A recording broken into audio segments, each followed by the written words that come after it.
Disculpe que tengo la gripe, ¿ah? Disculpe.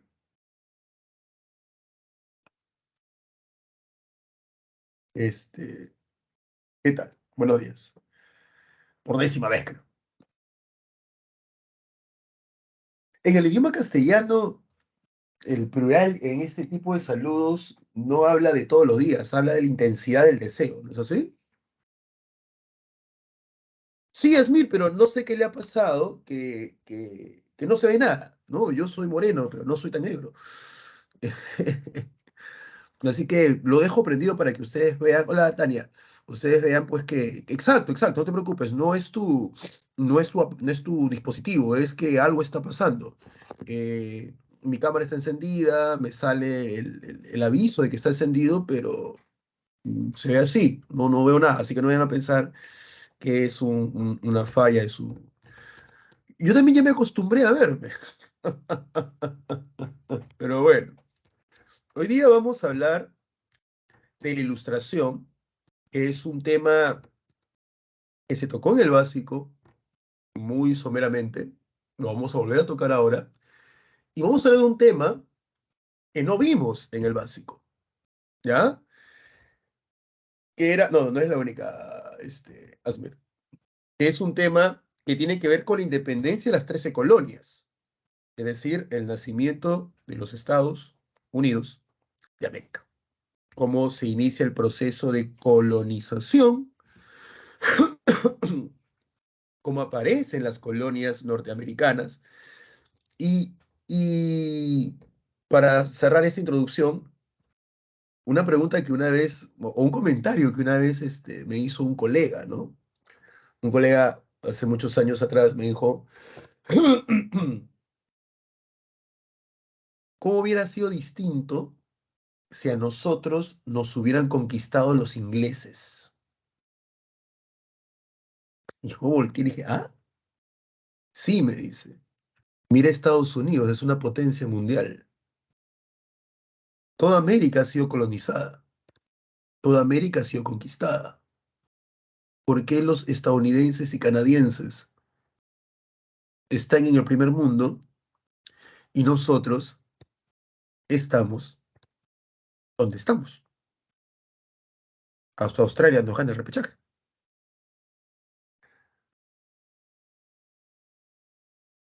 Yo le digo, no pasa por quién te conquista, porque acá sale esta manía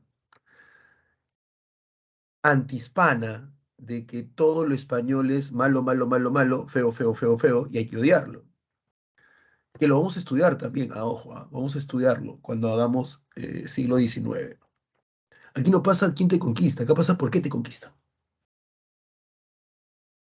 Así que si los ingleses hubieran venido acá a Sudamérica, si los ingleses hubieran conquistado a los incas, estaríamos igual, solo que hablaríamos inglés, nada más. Y ahora vamos a tocar ese tema, ¿ya? Hoy día vamos a tocar ese tema. Antes de comenzar, como siempre, ¿alguna pregunta de la clase pasada? La clase pasada hablamos acerca de humanismo y renacimiento, ¿no? ¿Alguna consulta, pregunta, comentario, duda sobre la clase la semana pasada? ¿Has estado leyendo, has estado repasando, has estado viendo algún video, alguna película, has leído alguna novela, ¿no? Algo que te llamó la atención, algo que quieras preguntar, a ver si te puedo yo ayudar con tu duda. De no ser así, solamente dime, profe, todo bien y arrancamos.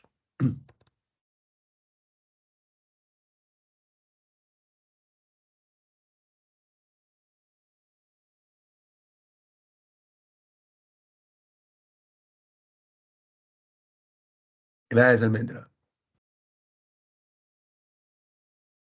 Listo, Xiomara. Entonces, creo que vamos con la ilustración, ¿no? Jonathan dice, depende cómo va la pregunta. Se le considera como uno de los primeros humanistas a Petrarca. Se dice que Petrarca tiene una de las primeras novelas humanistas. En literatura lo ponen como el príncipe del humanismo. Pero el máximo representante no es Petrarca, es Erasmo de Róterdam. Es Erasmo de Róterdam. Él es el máximo representante. Ojo, el máximo representante. No es que sea el primer humanista, ni es el padre. No, es el máximo representante. No te olvides que mientras que Petrarca es del siglo XIV, Erasmo es del siglo XVI. Pero su obra Elogio a la locura es un ataque mucho más filosófico, propio de la época también. San Marcos ha hecho preguntas sobre el humanismo del siglo XV. Fue muy interesante esa pregunta. Bueno, vamos entonces con la clase. Voy a apagar mi cámara porque no se ve nada, así que va a aparecer mis iniciales. Y vamos a pasar al tema, ¿ya? Ya saben, apago mi cámara no porque no quiero que me vean, ya estoy acostumbrado a que me vean, sino que no se ve nada, no se ve nada. Así que por lo puras. Y creo que cuando uno tiene la cámara encendida, no sé por qué jala más internet, no sé cómo es la cosa. Una vez me dijeron, profe, su señal está inestable, apague su cámara. Nunca entendí bien esa parte. Pero bueno, de tecnología yo sé muy poco, casi nada.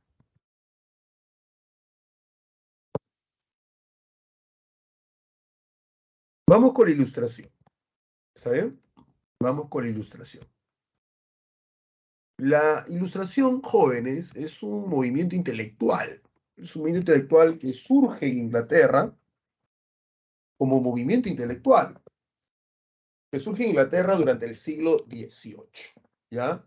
Los antecedentes de la ilustración en el siglo XIV al XVI serían el humanismo, y en el siglo XVII serían el racionalismo francés y el empirismo inglés. Esos serían los antecedentes de la ilustración, ¿ya? Pero la ilustración como movimiento intelectual, recuerden esto, nace en Inglaterra. Nace en Inglaterra. Este movimiento intelectual, llamado la ilustración, que surge en Inglaterra, tuvo como, voy a ponerlo acá porque quiero que me escuches. Cuando tapo así, es porque quiero que me escuches. Después te voy a dejar que leas, no te preocupes. ¿Ya? No lo hago por descuido, lo hago adrede. Este movimiento intelectual que surge en el siglo XVIII en Inglaterra tiene como característica principal el uso de la razón. El uso de la razón. Es decir, todo conocimiento tiene que ser razonado. Todo conocimiento tiene que ser demostrable, experimentable, comprobable y o demostrable, ¿no? Experimentable. Todo conocimiento. Si no es así, no debe ser aceptado. Este principio tan básico permitió que a partir del siglo XVIII hacia adelante, las ciencias se desarrollen de una manera impresionante. Porque ya no hace que solamente te bases en la observación, sino que la observación va a estar guiada por métodos científicos, lo cual le dará validez, le dará validez. Un método científico te va a permitir que aquello que observes en un punto lo puedas poder replicar o observar en otro. Entonces puedes experimentarlo, ¿ya? Lo puedes experimentar. Es el método científico, ¿ya? Que te permite que tengas esa capacidad. ¿Está bien? El conocimiento tiene que ser demostrable, comprobable, corroborable. El uso de la razón. ¿Hasta ahí se entiende?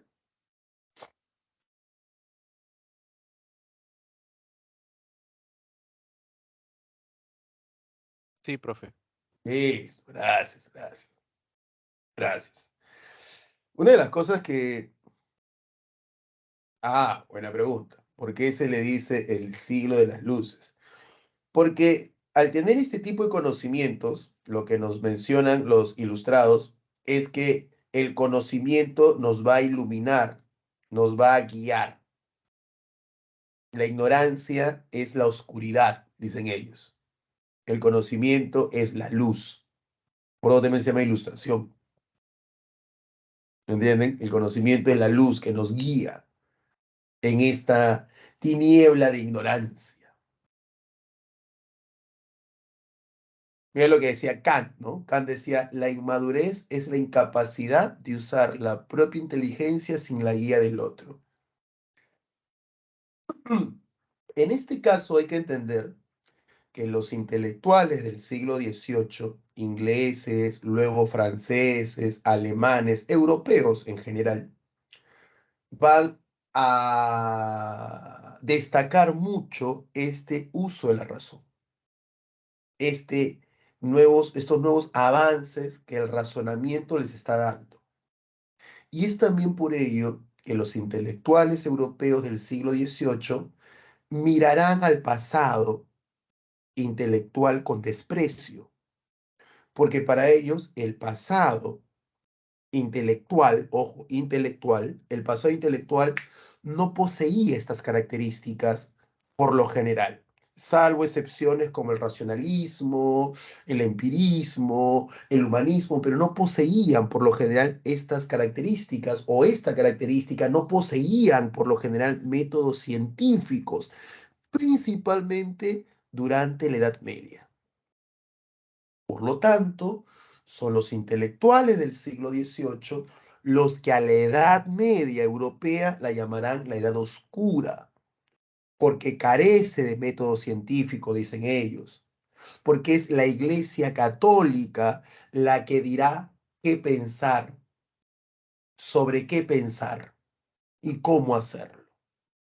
Cuando Kant, cuando Kant dice esta frase, la inmadurez es la incapacidad de usar la propia inteligencia sin la guía del otro, Kant está haciendo referencia a esa edad media, donde el ser humano, Kant hace esta analogía, el ser humano era como un niño, el humano europeo era como un niño que va sujeto de la mano de la Iglesia Católica y es la Iglesia la que le dice qué pensar, por dónde ir, por dónde no ir.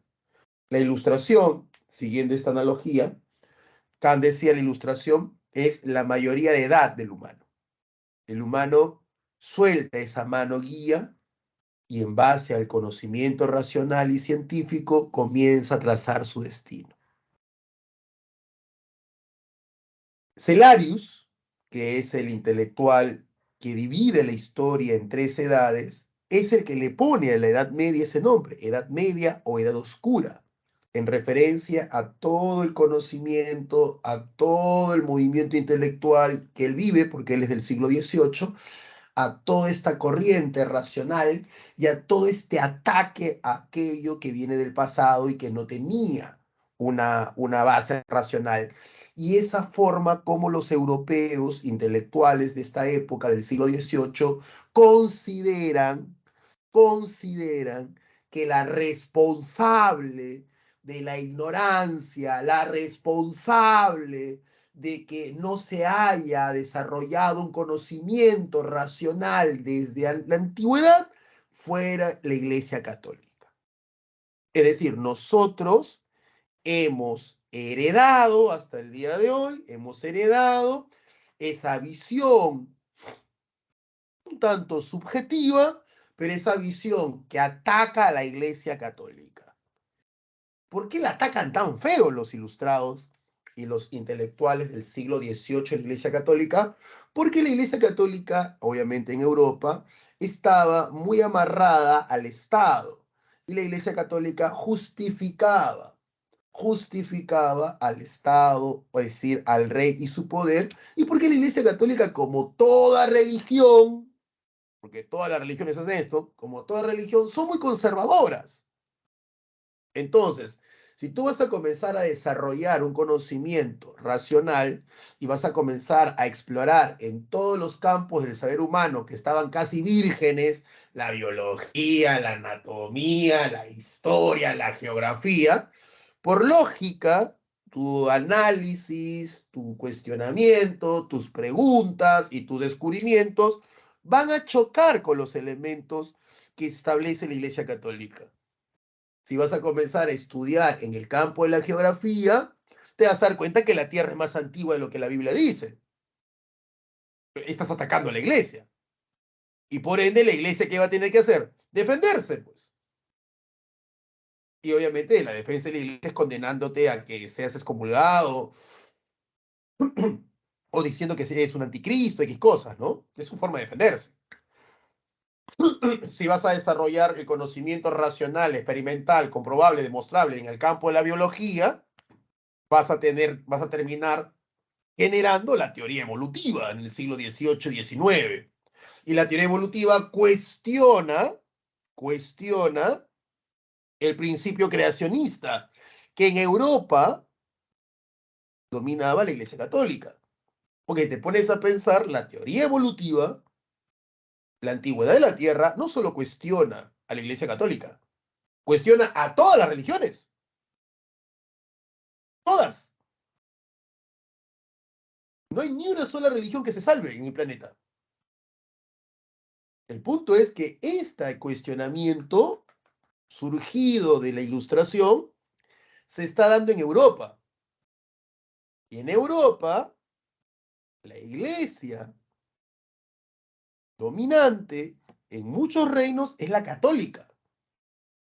Pero no olvidemos, en otros reinos no es la católica. En Alemania es la luterana. En Inglaterra es la anglicana. En Suiza es la calvinista. Pero nosotros, en una visión subjetiva, un tanto ignorante, todo lo asociamos a la Iglesia Católica. No, todas las iglesias evangélicas, además de la católica, las iglesias evangélicas también se van a sentir atacadas.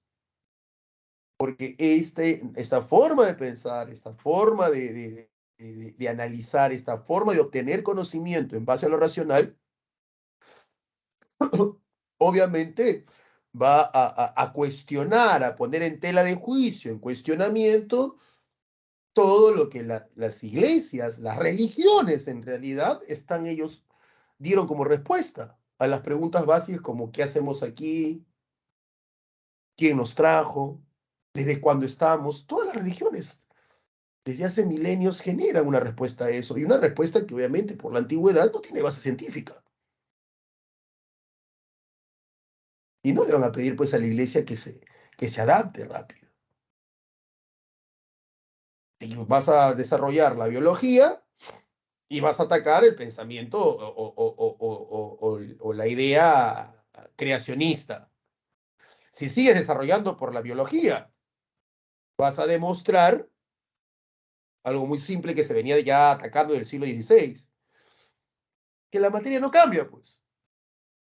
O sea, no es posible que el Bang se convierta en cuerpo y el vino en sangre. Hoy día tú dirás, mi profe, pero ese es simbólico. Hoy día, después de todos los avances que ha habido y todos los cuestionamientos, en el siglo XVII y XVIII no se pensaba así.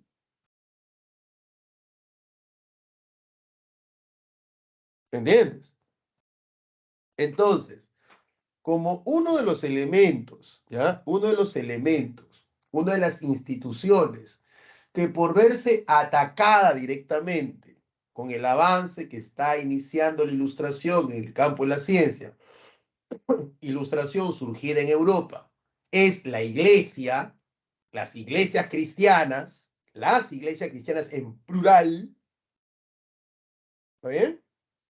Es por eso que los ilustrados e intelectuales del siglo XVIII y XIX mirarán hacia la Edad Media, la Edad Feudal, donde la Iglesia Católica, ¿ya? La Iglesia Católica tuvo mayor dominio, mirarán como una etapa oscura, como una etapa de oscurantismo, que el conocimiento no tiene forma de demostración. Pero no es tan cierto, ¿eh?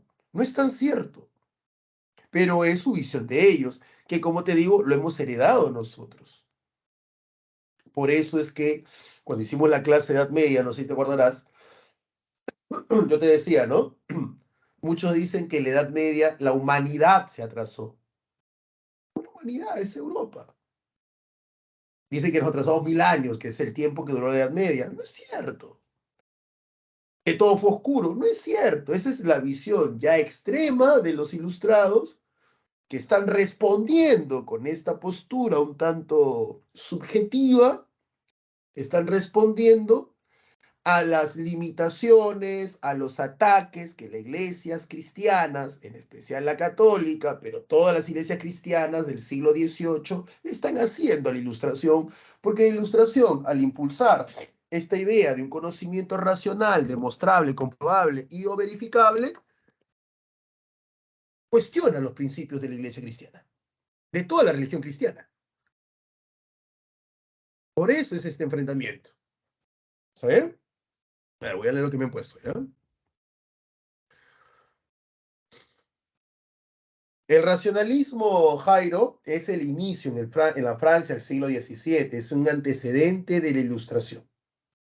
El racionalismo tiene como máximo representante a René Descartes. René Descartes cuestiona todo y utiliza la duda como método, hasta que al final duda de todo.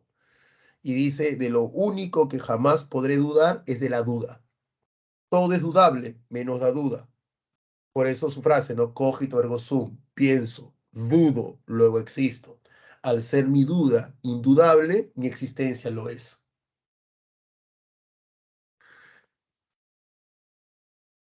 Exacto, Jonathan. Perdón, perdón, exacto. Está en contra de del dogmatismo de las iglesias cristianas.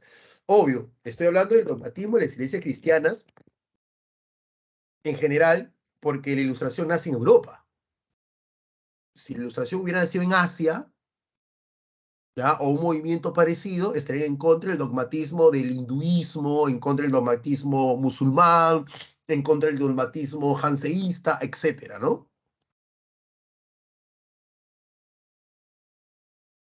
Jairo dice.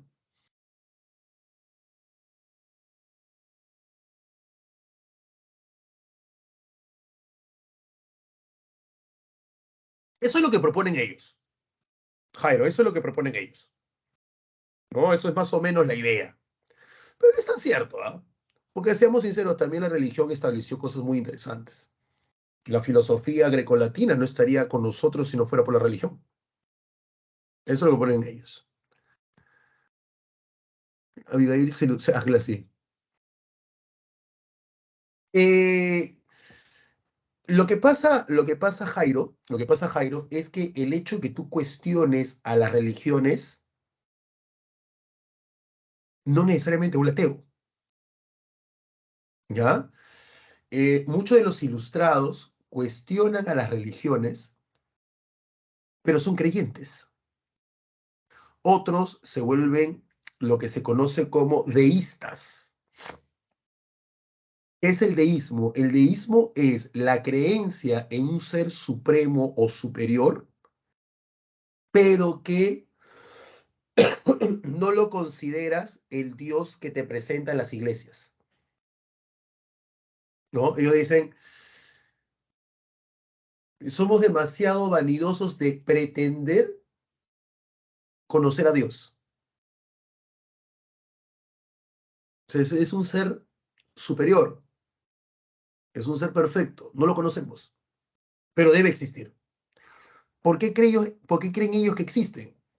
Y hasta ahora, porque a medida que uno comienza a estudiar más y más la naturaleza, el equilibrio tan perfecto que tiene la naturaleza te hace entender, para ellos, que debió ser una inteligencia superior la que llevó a este equilibrio.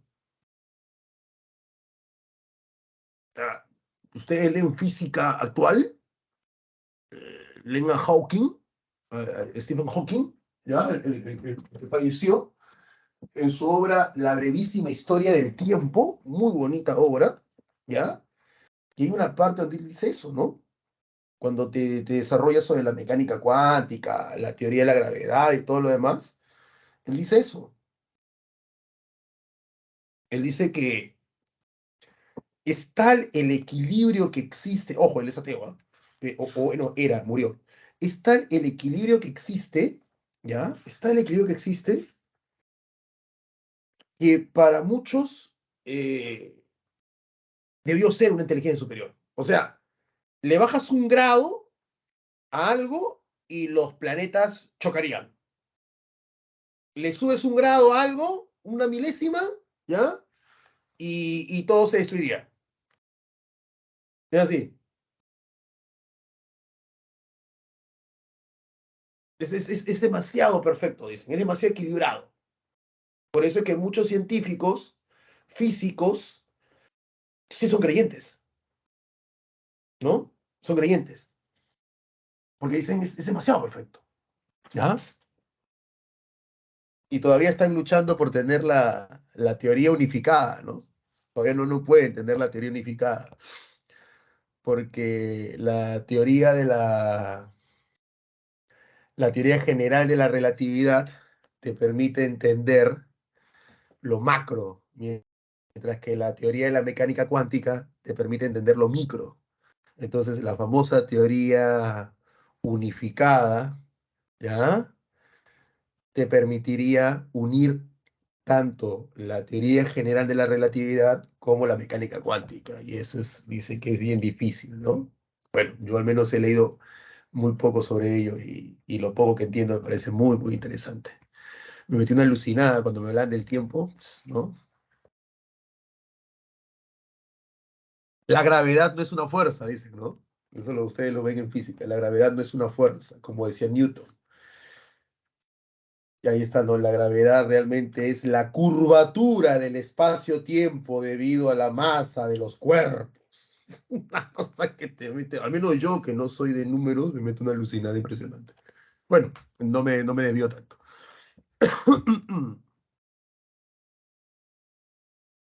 ¿Qué más dice acá?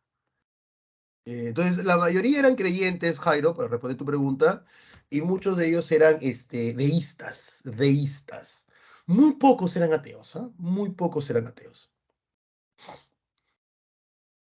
Sí, Jonathan, en la Europa occidental fueron la Iglesia Católica los que preservaron los textos de los antiguos griegos y filósofos, exacto. En la Europa occidental, ¿ah? No te ponen un máximo representante al Metra. A diferencia del humanismo donde sí está Petrarca, donde sí está, perdón, Erasmo de Rotterdam, en el caso de Ilustración no te ponen un máximo representante. No, de nada, Jairo. ¿Ya?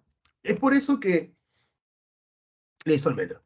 Es por eso que, como les decía a ustedes, los ilustrados tienen tanto a atacar a la religión cristiana, porque ven en la religión el elemento, el elemento o la institución que se resiste al cambio, que se resiste al cambio y que en base a sus dogmas y explicaciones en Europa es la iglesia cristiana, la religión cristiana, ellos dicen no le permiten al humano desarrollar más, porque ellos los ilustrados, tienen algo que es muy simple, ¿ah? Ellos tienen una idea, permíteme que avance un poquito, ellos tienen esto, una fe en la razón y el progreso. O sea, los ilustrados del siglo XVIII tenían una idea de que el humano, alejándose de la religión, alejándose de esta guía, podría desarrollar su inteligencia por sí solo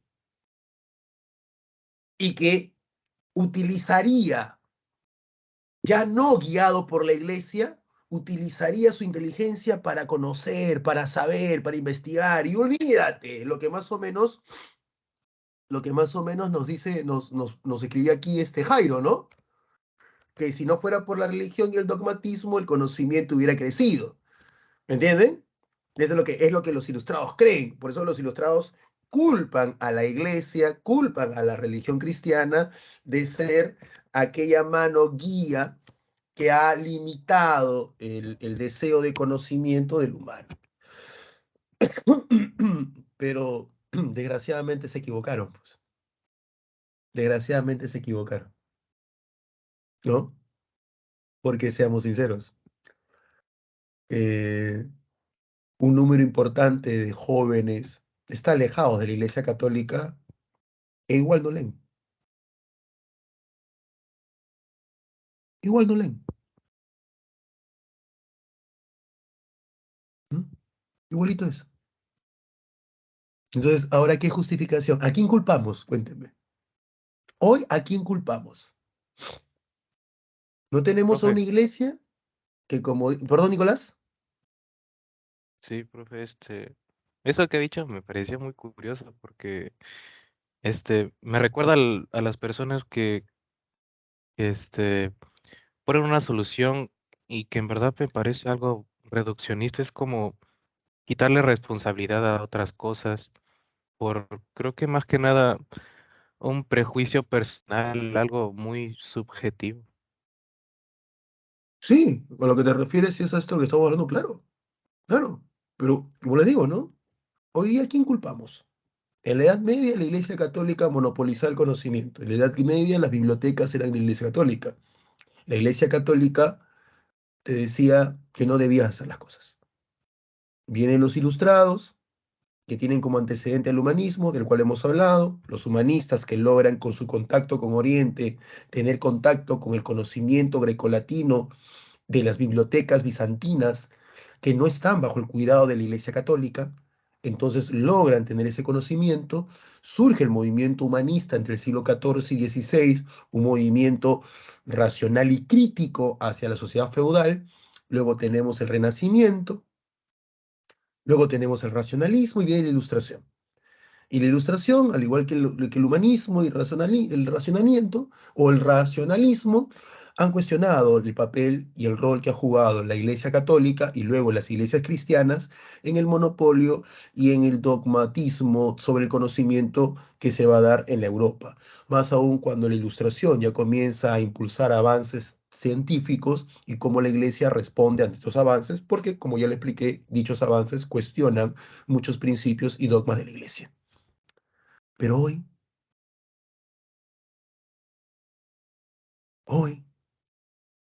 o sea, entras a internet y tienes libros en PDF. Ojo, libros, ¿ah? En PDF. Hoy entras a internet y tienes videos de filósofos. Tienes audiolibros de filósofos. Para aquellos que tienen una vida programada y se levantan temprano para correr o para ir al gimnasio, que me parece genial, tienes audiolibros. Tienes audífonos inalámbricos. Tienes baterías portátiles. O sea, no se te va a acabar. Si el audiolibro dura 1 hora, no se te va a acabar, ¿no? Y no te vas a enredar con los cables del audífono. ¿Me entiendes? O sea, ¿cuál es el Profe, pretexto? ¿A quién culpamos? Dime. eso también se debe a que por lo general el ser humano prefiere culpar a alguien más de sus propios errores. También bueno, al menos yo lo viví de experiencia personal en la pandemia, porque la mayoría de veces uno dice, si tuviera más tiempo podría hacer esto, si tuviera más tiempo, como que algo nos limita y al final del día es una fantasía con la cual, llegado a la pandemia, la mayoría de personas no hizo nada productivo y es más probable que se hayan terminado de ver la temporada de una serie que haber leído un libro o haber aprendido, no sé, algún tipo de cosa que les dé provecho. Es un poco más fácil. Claro, pero que viene otra cosa, ¿ah? Mira, mira lo complejo que es. Y gracias, Nicolás, por tu participación y todo lo demás. No lo estoy leyendo todavía, pero ahorita lo voy a leer. Pero que viene otra cosa más, porque la ilustración nos pide eso, es que seamos racionales, ¿no? Todos los intelectuales y hasta los literatos te dicen esto, ¿no? Te dicen esto. Uno no debe leer por obligación. Uno debe leer porque quiere hacerlo. ¿Está bien? No estoy yendo en contra de ti, Nicolás, yo estoy totalmente de acuerdo contigo. Pero mira que muchos intelectuales y muchos literatos dicen, uno no debe leer por obligación. Uno tiene que leer porque quiere hacerlo. A Ernesto Sábato, un argentino, le preguntaban, ¿usted por qué lee? Y él decía, yo leo para escapar de esta realidad. Poquito pesimista, mi chochera. A Borges le preguntaban, ¿usted por qué lee? Porque me gusta. ¿Qué recomienda usted a la gente? Que sea feliz. Si es feliz leyendo, lea. Si es feliz no leyendo, no lean.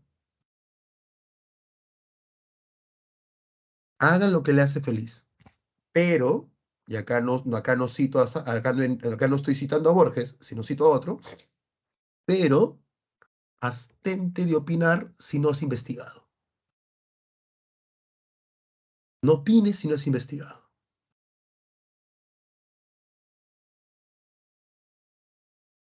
¿Entiendes?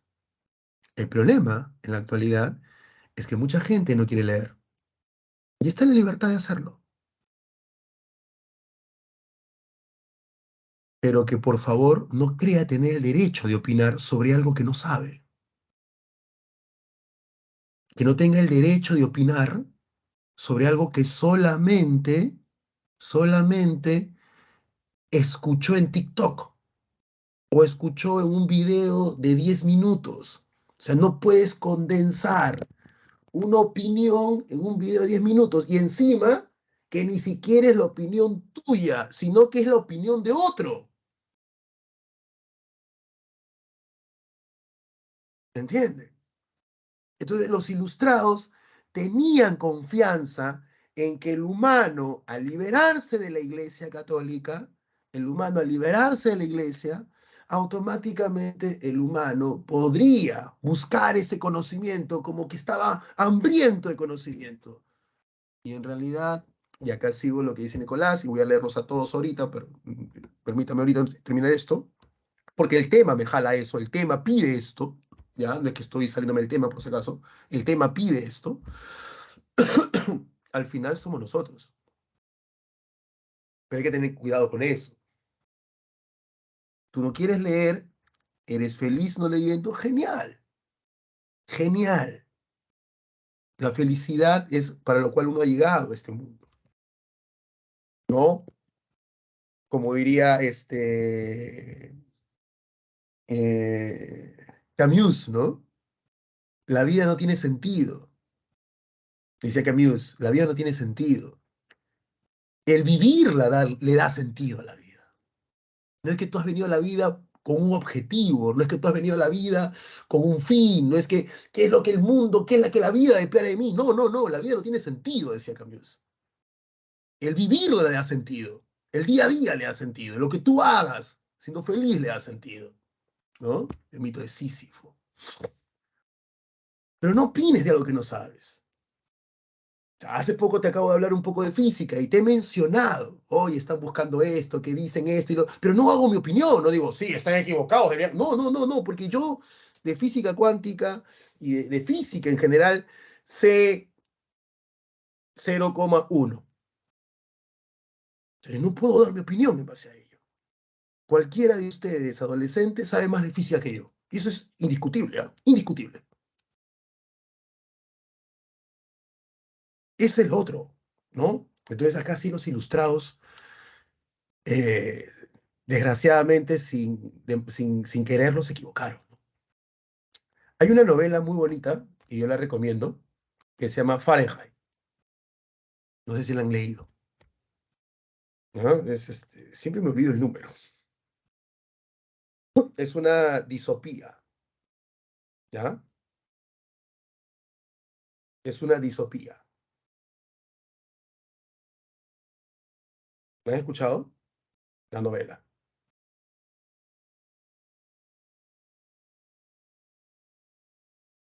451. Fahrenheit 451.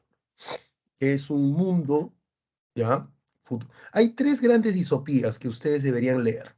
Tres grandes disopías que ustedes deberían leer. Uno se llama El Mundo Feliz. El Mundo Feliz. ¿Ya? Déjame mostrártelo para continuar. No voy a dejar de leer lo que ustedes me han escrito, ojo, ¿ah? Pero ya que estamos en este cuestionamiento de los ilustrados, vamos a hacerlo. Hay tres grandes disopías que ustedes deberían leer. Ustedes conocen disopías, porque se han popularizado muchas disopías o distopías, como Juegos del Hambre, ¿no? El Mundo Feliz.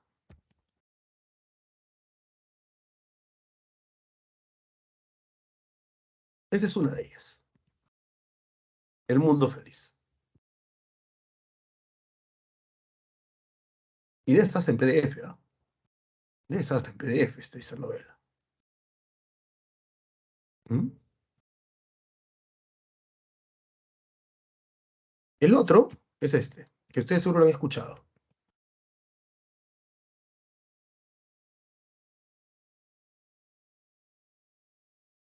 1984, de George Orwell, el mismo autor de Rebelión en la Granja, que es una crítica a la Revolución Rusa. 1984. Muy bonita novela también. También una distopía. Y la otra es, mira, está en PDF.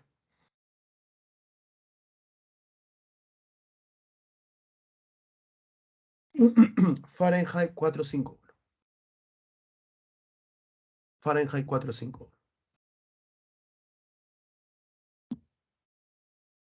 Otra distopía. Yo estas tres novelas las he leído, ¿ya?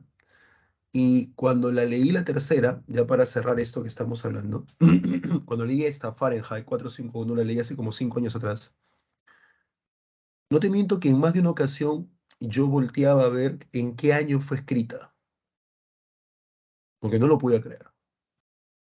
Resumen, sin malograrte la novela. Es corta. Mundo futuro, los bomberos se dedican a quemar libros. Queman los libros. Eso es lo que hacen los bomberos. Trata la historia de uno de ellos, que llega a su casa y su mujer ni le habla. Es más, cuando él llega, se da cuenta de que su mujer ha intentado suicidarse. Llama a los paramédicos llegan, la reviven y en la conversación te enteras de que ha sido la tercera vez o segunda vez que se ha querido matar en un mes y ni siquiera se preocupan. La mujer se despierta, revive, el hombre le da de comer, ella se levanta a los días y le dice que se aliste, pero siempre muy seria, muy, muy,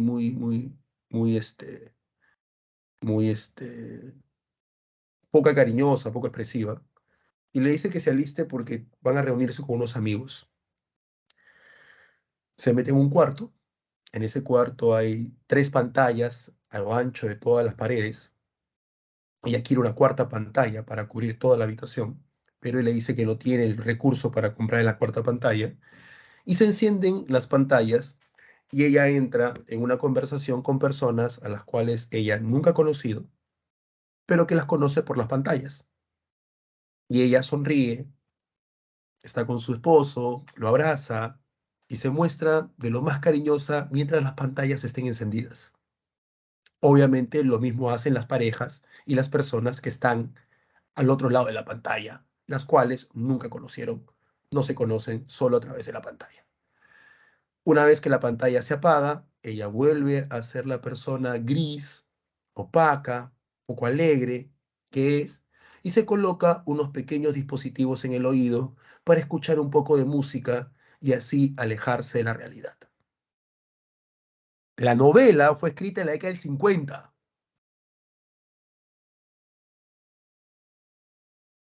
¿Me entiendes? En el 50 fue escrita esa novela. Nadie creía que iba a ser así la realidad.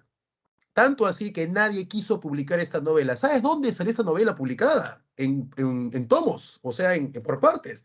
En la revista Playboy. Es una joya esta novela.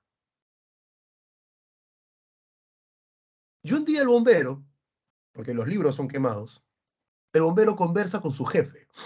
Y entre conversación y conversación, no, Playboy tenía buenos artículos, ¿ah? Más allá, en serio, más allá de las mujeres que parecían desnudas, Playboy tenía muy buenos artículos.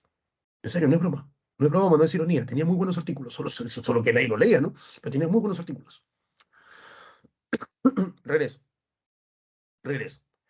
Para cerrar esta parte y ver cómo los ilustrados también se equivocaron, pobres. Se suicidarían si es que nos vieran en la actualidad. El bombero conversa con su jefe, le dice, ¿siempre ha sido así? Y el jefe le dice esto. Le dice, no, ¿Tú sabes que antes los bomberos apagamos incendios? Y le dice, ¿qué? Sí, antes los bomberos apagábamos incendios. Pero no, el bombero siempre consume libros. Lo que pasa es lo siguiente.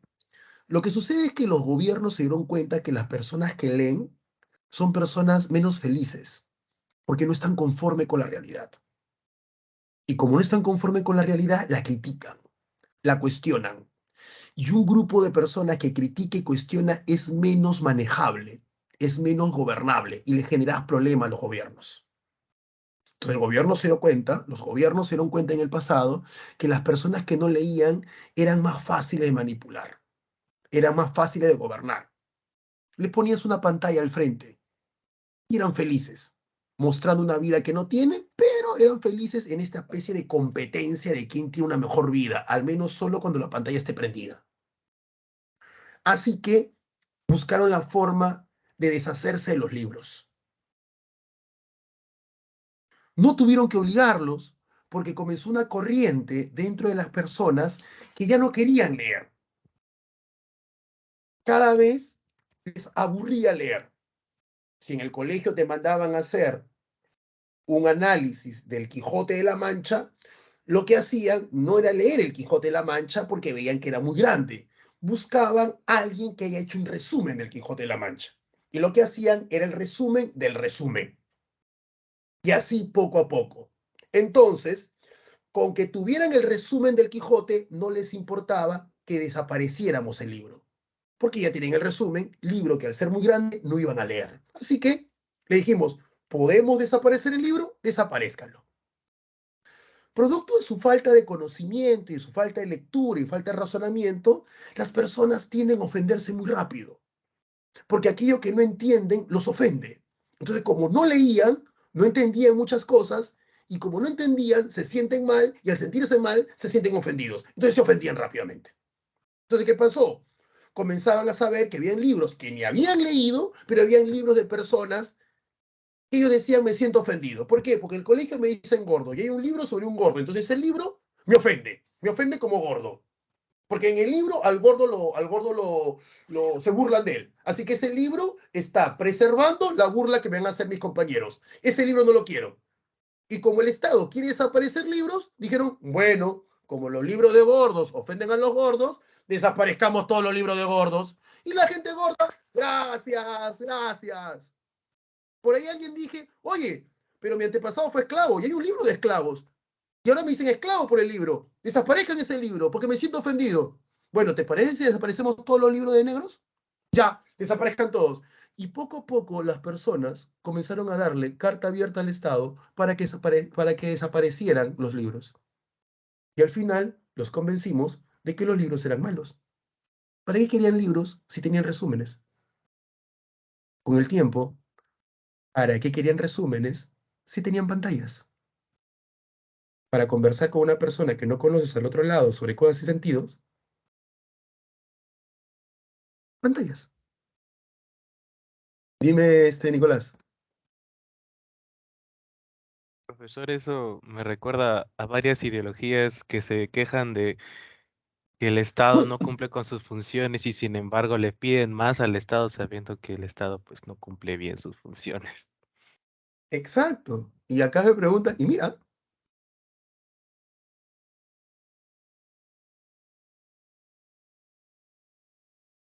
la novela fue escrita en 1953 y no la quisieron publicar porque pensaban que era demasiado exagerada.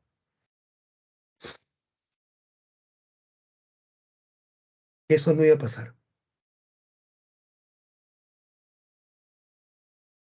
Chicos, tú lees esa novela. Yo obviamente con las limitaciones que tiene la novela, porque tampoco mi chochera pues era un Nostradamus, ¿no? Entre comillas. Tú estás leyendo la actualidad. Tú estás leyendo la actualidad.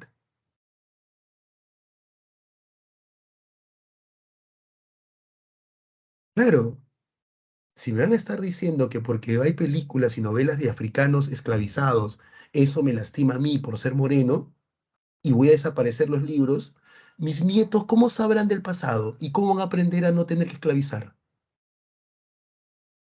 Si todo aquello que se burla de algo hace daño, en el futuro, ¿cómo sabrás si está bien o mal si no tienes un pasado que te enseñe?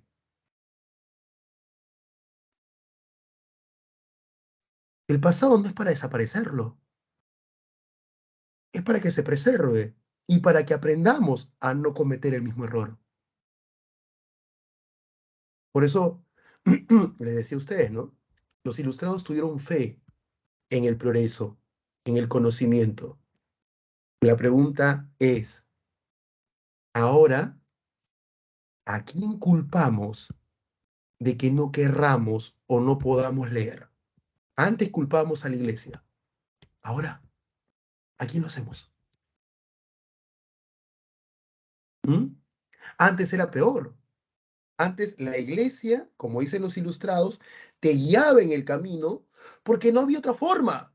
Porque si no te guiaban en el camino, te podías ir al infierno, te criticaban y decían que eras un ateo, un satánico, te ibas al purgatorio, etcétera. Entonces había una presión social forjada por la iglesia católica o las iglesias cristianas que te obligaban a aceptar y hacerle caso. Ya, hoy,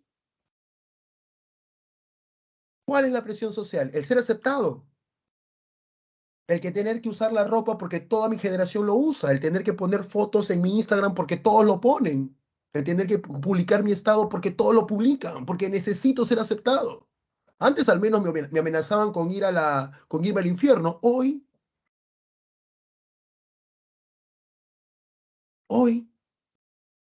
y es curioso porque es una generación que dice, no me interesa el qué dirá, no vivo de los demás, pero viven pendientes de los likes.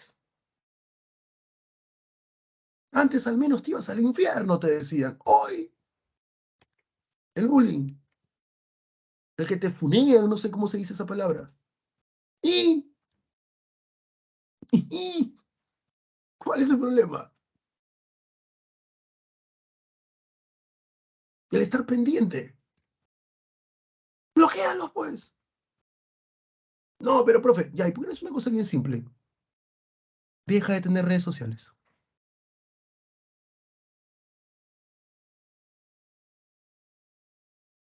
Si es que te está haciendo negativo. Deja de tenerlas, pues. ¿Cuál es el problema? Güey, que te vas a morir, no te da. No, pero profe, ¿cómo no? ¿Qué le pasa a usted? Como usted es viejo, seguro, bebé.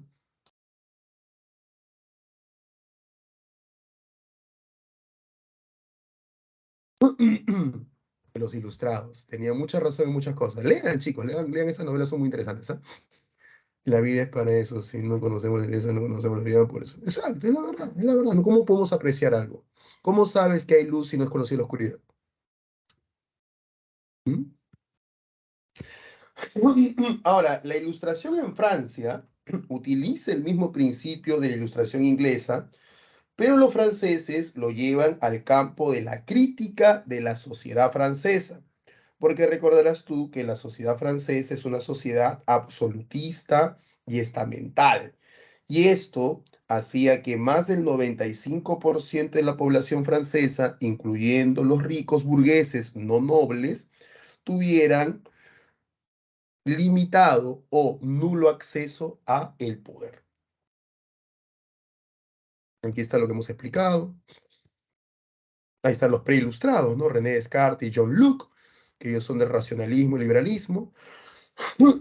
El amor a la naturaleza, una característica, porque ellos están obsesionados con todo esto que han logrado obtener, ¿ya?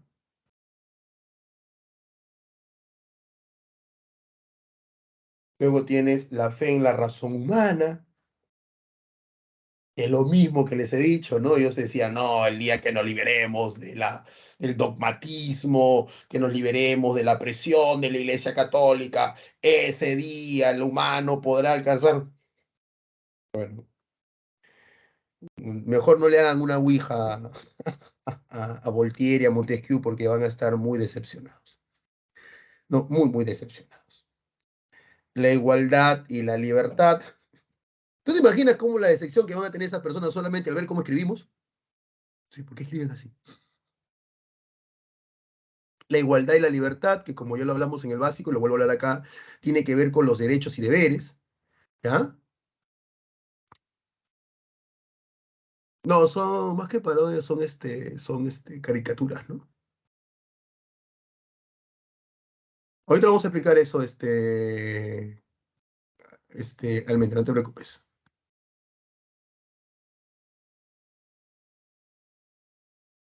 Ah, sí, también.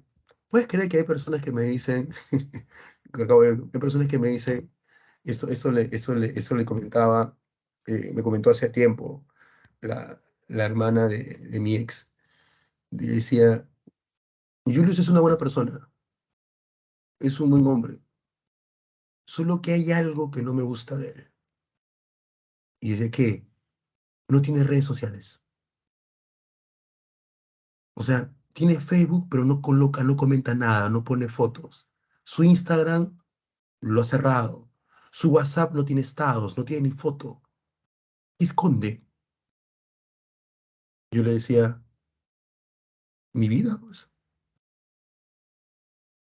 O sea, cuando estaba con ella, le digo, cuando estaba contigo, tú conoces a todas mis amigas. A todos mis amigos conoces.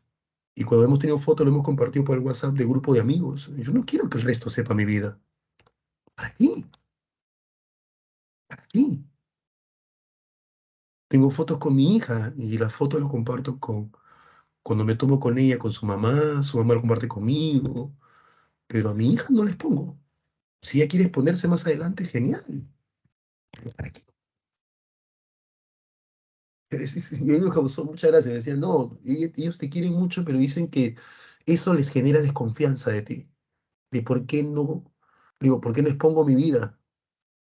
Sí, debe ser que yo soy el equivocado, le digo, ¿no? Debe ser que yo soy el que está en un mundo donde todos tienen que informar lo que hacen, yo no quiero hacerlo. Entonces eso hace que las cosas buenas que pueda hacer o decir, pocas o muchas, sean opacadas porque genero desconfianza al no tener redes sociales y al no comentar nada. Puede ser. Así estamos. El deísmo es esto que te comentaba, ¿no? Esto de creer en la existencia de un ser supremo, pero no estar seguros que sean como las religiones nos lo presentan. ¿No? Entonces ellos dicen, yo no creo que Dios sea como lo presenta el cristiano, o lo presenta el judío, o lo presenta el musulmán. Yo creo que nadie, nadie conoce a Dios. Nadie sabe cómo es Dios. O sea, es demasiado, demasiado egocéntrico y antropocéntrico que el humano crea poder conocer a Dios. No lo creemos, ¿no? Y la moral laica, que es lo que me ha preguntado, creo que Almendra, la moral laica pasa por la idea de aplicar la moral, Almendra, creo que eres tú la que me ha hecho la pregunta, bueno, para todos, en realidad, aplicar la moral, pero no bajo un principio egoísta. Es decir, yo no estoy portándome bien porque al portarme bien, eso me hará sumar puntos para irme al cielo o al menos al purgatorio. No, la moral laica pasa porque yo tengo el deber de portarme bien. ¿Me entiendes? Es algo que la gente no entiende. Los griegos y los romanos tenían claro que ellos tenían deberes antes que derechos. Así lo veían ellos. Yo tengo el deber con la ciudad. Yo tengo el deber de defender la ciudad. Tengo que ser soldados. Tengo el deber de gobernarla. Por eso no me pagan sueldo. Tengo el deber, tengo el deber, tengo el deber. ¿Por qué? Porque en las civilizaciones antiguas el derecho era algo muy restringido que solamente lo podían gozar los grupos poderosos o de gobierno, la nobleza, el rey. Ellos tenían los derechos completos. Los demás tienen deberes. Miren ustedes el imperio inca. El derecho lo tiene completito el inca. Pero los Hatunrunas no tienen derechos, no tienen derechos completos. Ellos tienen más deberes. El deber de trabajar para el curaca. El deber de trabajar para el su dios. El deber de trabajar para el inca. El deber de ir a la guerra. El deber, el deber, el deber, el deber, el deber. Son los ilustrados los que nos dicen que tenemos derechos. Pero ahora nos hemos pasado al otro extremo. Ahora somos los locos derechos, pero nos hemos olvidado de los deberes. El equilibrio es eso. Yo tengo el deber de respetar. Una palabra muy amplia, lo cual implica que yo debo primero hacer cosas pensando en el otro. Pero, profesor, pero si usted hace cosas pensando en el otro y no piensa en usted, no, es que si eso se convierte en algo normal en la sociedad, por lógica alguien va a pensar en mí, porque yo seré el otro de alguien. Entonces, si yo respeto, un ejemplo, a Jairo, porque Jairo para mí es el otro, Jairo respeta a Jonathan, Jonathan a Carlos, Carlos a Almendra, y yo seré el otro de Almendra. Entonces, Almendra me respeta a mí. ¿Me entiendes o no? Entonces, hacemos ese circuito. ¿Me entiendes? Pero si todos nos podemos a reclamar nuestros derechos y nadie hace sus deberes, entonces nadie respeta a nadie, pues. Porque todos, de manera muy egoísta, reclamamos solamente eso. No estoy diciendo que el tener derechos está mal. Está bien. Lo que está mal es olvidar que tenemos deberes. Eso es lo malo. Eso es lo malo. Entonces, la moral laica parte del respeto y del deber que uno tiene.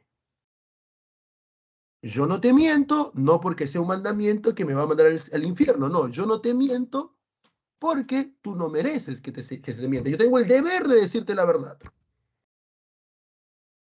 Yo tengo el deber de dejarte tranquila caminar por la calle. Yo tengo el deber de respetar tu integridad. Yo tengo el deber de... ¿Me entienden? Esa es la moral laica. Una moral que parte como principio básico en el deber que nosotros tenemos para con la otra persona. Es así, ¿saben? Es así. Más que independiente, Ángela, yo podría decir que es una moral muy social, porque piensas en la sociedad, piensas en el otro, mientras que la otra moral es muy egoísta. Yo lo hago porque un Dios me está mirando y porque este Dios está notando mis puntos a favor o puntos en contra. Dime, Nicolás. Profesor, yo lo pienso como la libertad de uno termina donde está la libertad de otro. Claro, Así eso es lo que no. es. Dime, dime, dime. Sí, profe. Claro, No, es lo que profe, dice, sí, sí ¿no? me entendió. Claro, el derecho de uno termina cuando comienza el derecho del otro, ¿no? También es otra forma de presentarlo. Claro, mi derecho a la libre expresión termina cuando voy al cine. El derecho de los demás que han pagado su entrada para poder ver una película está por encima de mi derecho. Por lo tanto, si yo quiero hablar por teléfono o quiero conversar con alguien, mejor me salgo de la sala, porque mayoría manda, ¿no? Jonathan, el empirismo un movimiento intelectual del siglo XVII que lo que habla es que, a ver, el empirismo es una respuesta al racionalismo. El racionalismo decía, todo es dudable, todo es sujeto a duda. Para René Descartes, el método para alcanzar un conocimiento es la duda. El empirismo decía, no, no puedes dudar de todo. No puedes dudar de lo que ves, no puedes dudar de lo que tocas, no puedes dudar de lo que escuchas. Siempre y cuando aquello que ves, escuchas o tocas esté guiado por un método científico. No puedes dudar de todo, hay que ser empírico, práctico. Es el empirismo. Los empiristas le dirían a un racionalista, a ver, párate en una carretera y duda que viene el camión. Dúdame. Que veas cómo esa duda te mete como 5 cuadras más allá. Hay que ser prácticos, pero siempre y cuando guiados por un método científico. No se puede dudar de todo, decían los, este, los empíricos. Y chicos, literatura. ¿Cuál es la respuesta a tanto razonamiento? O sea, la ilustración, siglo XVIII, final del XVIII, inicio del XIX. ¿Cuál es la respuesta a tanto razonamiento? Porque hay una respuesta, siempre tenemos que buscar un equilibrio, porque acá se vuelven muy fríos, muy racionales, ¿no? Todos quieren experimentar. ¿Cuál es la respuesta a tanto razonamiento? Sí, Ángela, pero con un método científico. Ojo, con un método científico. O sea, la experiencia de los sentidos en base guiado por un método científico. ¿Saben cuál es la respuesta a la ilustración? Porque ya la gente dijo, ya entendía, pero mucho razonamiento, pues, mucha frialdad, mucho razonamiento. ¿Sabes cuál es la experiencia? ¿Cuál es la respuesta? El romanticismo. El romanticismo. Por eso que el romanticismo habla más de las emociones, los sentimientos. Exacto, exacto, Jonathan, exacto, Xiomara. ¿No? Exacto. A esa frialdad que nos llevaba a la ilustración. Ahí está, las cuitas de Joven Werner, ¿no? De Johann Wolfgang Goethe. O ¿sabes cuál? ¿Cuál es una buena novela también romántica inglesa? Frankenstein. Frankenstein es una muy bonita novela romántica. Romántica no en el sentido de amor, sino en el sentido de no al tanto al racionamiento, ¿no? El monstruo, porque nunca, el monstruo no tiene nombre. Frankenstein se llama el inventor, el que lo crea, pero el monstruo no tiene nombre. El monstruo le reclama con sentimientos y emociones a su creador. Le reclama porque le dice, me creaste y me abandonaste, ¿no? Me creaste y me abandonaste. Es una novela muy bonita, ¿eh? Léala si tiene oportunidad. Y para la época fue un novelón y lo escribió una mujer, donde se ven mucho también las cosas que la mujer le reclama, psicología, un poquito ahí metiéndole un poquito de psicología, lo que la mujer, Mary Shelley, le reclama al papá, porque el papá era un intelectual.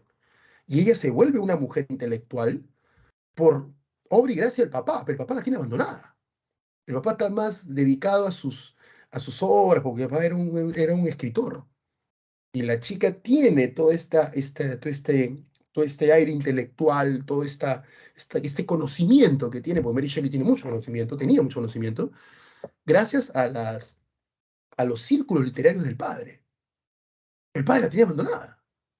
Entonces tú puedes ver ahí al Frankenstein siendo criticado por su creación, por la cosa, la aberración, el monstruo, como lo llaman en la novela, y pareciera una crítica de Mary Shelley a su padre, ¿no?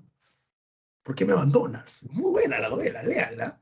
Y es falso que Frankenstein lo arman con pedazos de cadáveres y no te dice claro eso. Y tampoco es que lo reviven con electricidad, tampoco. Eso que aparece, que le cae electricidad. No, no, no, no. Mary Shelley muy inteligentemente no te dice cómo se da. Y ella te dice, porque Frankenstein te dice, no te lo quiero decir a un tipo que le está contando todo para que nadie más lo vuelva a replicar. Así que Mary Shelley, muy inteligentemente, para evitarse los problemas sobre cómo revivir a un muerto en biología, o cómo hacer que algo inerte vuelva a la vida, o crear vida, Mary Shelley te dice, a través de su protagonista principal, Víctor Frankenstein, dice, no lo voy a decir porque no quiero que nadie vuelva a cometer este error. Y se zafó del problema. Muy buena novela, léala, léala. El espíritu crítico ya lo hemos hablado, Fe, la razón y el progreso también, la búsqueda de la felicidad, bueno, eres feliz y todos te respetan, obvio. Y la educación como factor de cambio. Si te educas y comienzas a educar a las personas van a comenzar a leer y van a comenzar. Ese es el problema que va a pasar en la actualidad.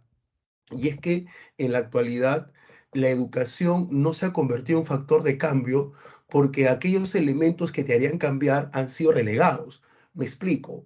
Un curso que te podría hacer cambiar en tu forma de pensar sería filosofía, pero filosofía se enseña en secundaria y se enseña una hora. Otro curso que te podría hacer entender mejor es cívica. Y cívica debería enseñarse desde primaria y debería enseñarse varias horas cívica, para que el niño entienda cuáles son sus derechos y sus deberes.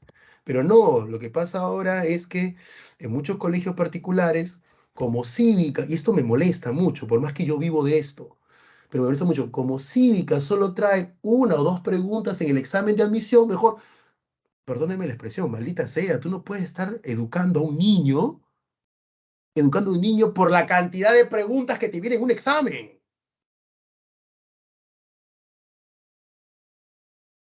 ¿Entiendes? No se puede hacer eso.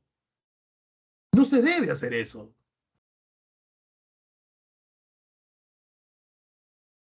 ¿Mm? Y ojo, no meto mi curso, ¿ah? Estoy metiendo cívica, estoy metiendo filosofía, lógica. Que un niño desde pequeño aprenda que es un silogismo, que es una falacia.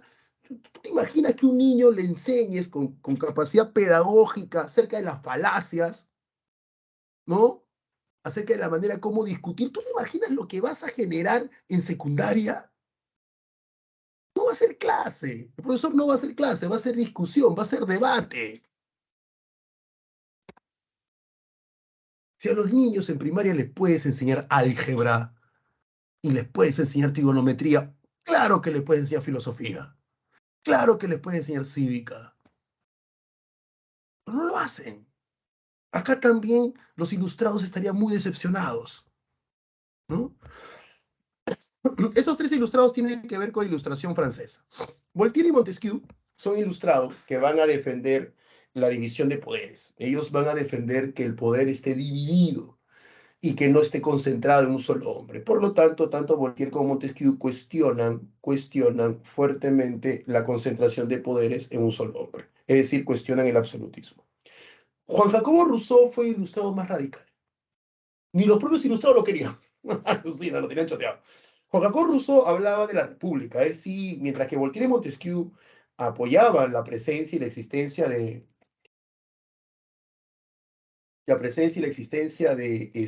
reyes, pero con poderes limitados, con una constitución que los esté limitando, con un parlamento que también lo haga.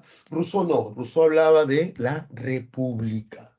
De eso hablaba Rousseau, de la república. ¿Ya? El órgano difusor va a ser la enciclopedia. Es el órgano que se va a encargar de difundir la ilustración. Acá tenemos a los editores, ¿no? Diderot y de Alembert, editores de este órgano que difundirá los artículos de ilustración.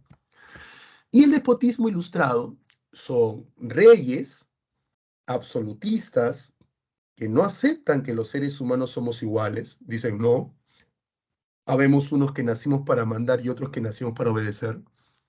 Mi poder no proviene del pueblo, mi poder proviene de Dios, ¿ya? Mi poder proviene de Dios. Yo gobierno porque tengo el derecho divino de hacerlo, pero, mira, acá está, todo lo que te he explicado es absolutismo puro. Yo gobierno porque Dios así lo quiere, yo gobierno porque es mi derecho divino, yo solamente le rindo cuentas a Dios, a nadie más, ¿ya? Pero acá viene su parte ilustrada.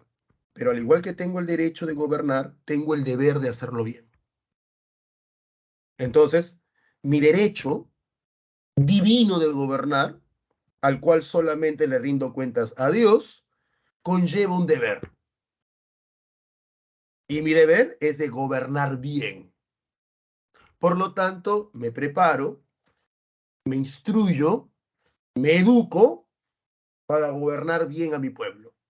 Es un déspota ilustrado, es un absolutista, pero que se prepara para gobernar porque entiende que su derecho divino conlleva un deber para con Dios y debe gobernar bien. Por eso que su frase, todo para el pueblo, pero sin el pueblo.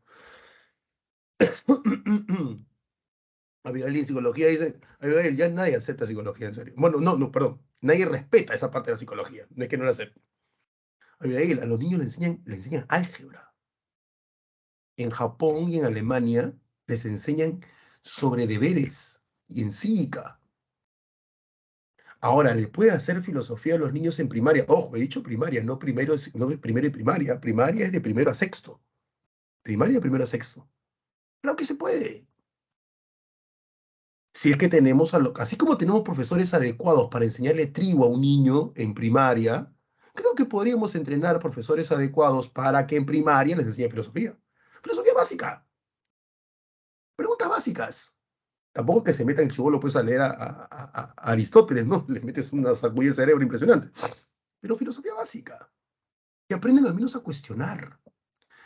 Jonathan, la teoría del buen salvaje lo propone Rousseau, Juan Jacobo Rousseau. Él dice, el hombre nace bueno, la sociedad lo corrompe. Por eso que él quiere saber cuándo el hombre se corrompió. Acá tenemos a los representantes del despotismo ilustrado. Y vamos a entrar con la independencia de las 13 colonias. Yo creo que lo terminamos la próxima semana tranquilamente, pero quiero ponerte una canción. Me gusta ponerte una canción. ¿Ya? Y de ahí terminamos la independencia de las 13 colonias. ¿Ya? Para que nos relajemos un poco. ¿Mm?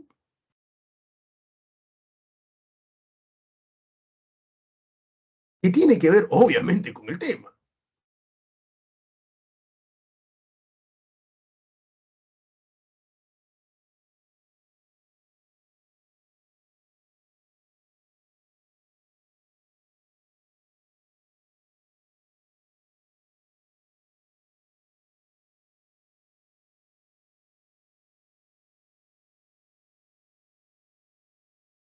Acá me preguntan, ¿rock? Sí. Me ha gustado la clase, ¿eh? Me ha gustado la clase. Espero que ustedes también. Espero que compartan conmigo el...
¿Hubiera sido lo mismo si lo conquistaban los ingleses? No, porque como le dije, no tiene que ver con quién nos conquista, tiene que ver por qué nos conquista, ¿no? Tiene que ver por qué se nos conquista. Y en el caso, y eso lo vamos a ver la próxima semana, en el caso de los ingleses, los que llegan a Norteamérica no son conquistadores, son colonizadores. Ahí está la diferencia. Ahí está la gran diferencia. ¿Está bien? O sea, los motivos de la migración europea, inglesa en este caso, de Europa a América, no son los mismos motivos que movieron a la migración, ¿ya? Europea, española, de Europa a América. Ahí está el punto. Mientras que los españoles que vinieron a América lo hicieron buscando oro y plata, el inglés que va a Norteamérica no está buscando oro y plata. No lo está haciendo. Está buscando un lugar donde vivir. Los españoles que llegan aquí son soldados. Son soldados.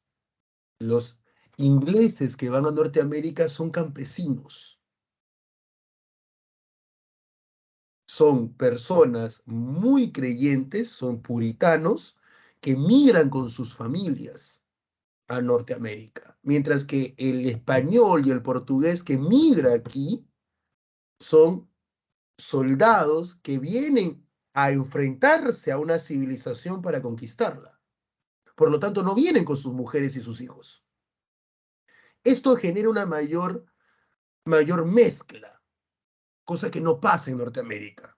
Aparte que el inglés que llega a Norteamérica se va a topar con grupos humanos no muy desarrollados, porque no vas a comparar a los pieles rojas norteamericanos con los aztecas, mayas e incas. O sea, no hay punto de comparación.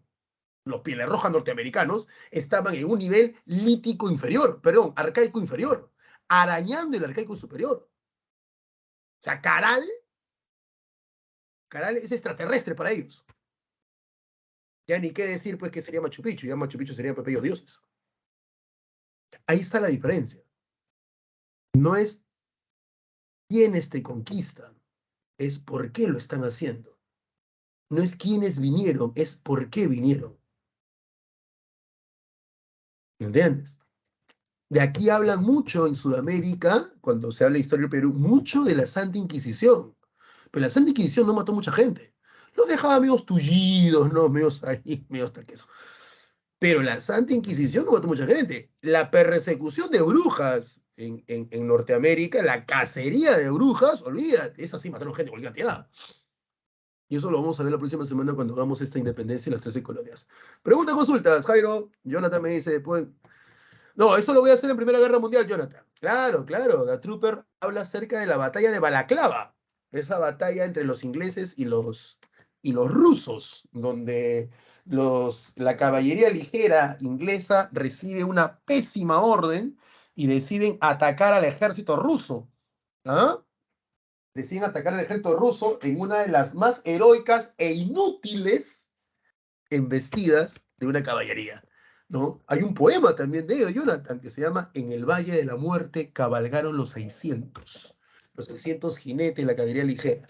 Por eso que por eso que Dickinson, ¿no? El cantante de A Trooper, él canta eso con su bandera, ¿no? Sí, sí, sí, claro, claro, vamos a poner, Jonathan, vamos a ponerlo. Maiden tiene varias canciones históricas, ¿ah? Tiene también sobre la Primera Guerra Mundial, Passchendaele, una batalla de la Primera Guerra Mundial. Tiene sobre la Segunda Guerra Mundial, Los Haces del Aire. También, sí, sí, sí, sí, sí. Muy bien. Entonces, chicos, preguntas, consultas, pasen por favor a la práctica. La práctica va a estar activa hasta mucho más tarde, hasta las 11:30. Si tienen alguna pregunta o duda, háganla saber. Matando al esposo. Catalina la Grande mata al esposo. A Pedro III. Lo termina matando. Él lo envenenó, ¿no? Lo envenenó. También que Pedro III era. Bueno, nada justifica que maten a alguien, ¿no? Pero era tipo pegado a los vicios, era un incompetente, un pelé él era, y Catalina era la que realmente mandaba ahí. Así que dijo, un poquito de racumín en mi chochera y muere Pedro III, el nieto de Pedro el Grande. de Pedro el Grande. Bueno, chicos, si no tienen pregunta o consulta, pasen a la práctica. La práctica sale hasta las 11:30. Nos vemos la próxima semana. Y espero que sí, esta vez nos podamos ver y que mi cámara esté activa. Cuídense bastante. No sé ustedes, a mí me ha gustado mucho la clase. Espero que ustedes también. Nos vemos la próxima semana. Sí, Jonathan, María Teresa es la reina de Inglaterra, la reina, perdón, de Austria. Ella es la que protagoniza la guerra de secesión austriaca, donde ella derrota a su tío, y luego ella también protagoniza la guerra de los 7 años contra los prusianos, contra Federico el Grande. El que está ahí, ellos dos pelean. Y María Teresa es la mamá de María Antonieta, la futura reina de Francia durante la Revolución Francesa. Gracias, Almendra. Nos vemos la próxima semana. Cuídense bastante. Pasen un bonito inicio de semana. Lean algo, escuchen música.